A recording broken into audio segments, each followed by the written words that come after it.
ছোট বন্ধুরা, আজকে শিখব 14র নামতা।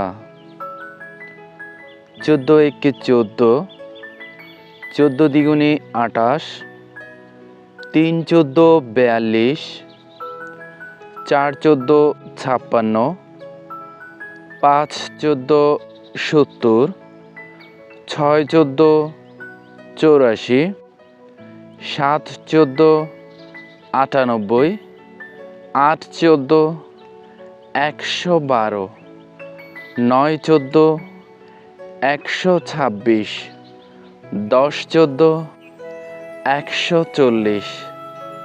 চলো আবার পড়ি।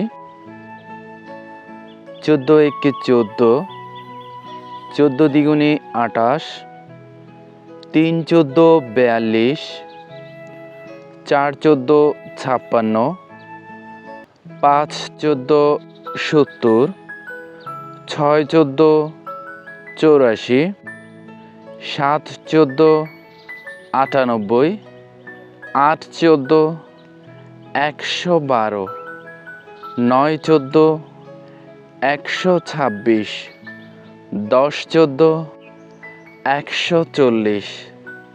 পরবর্তী ভিডিও পেতে চ্যানেলটি সাবস্ক্রাইব করে পাশে থাকা বেল আইকনটি বাজিয়ে দিও। ধন্যবাদ।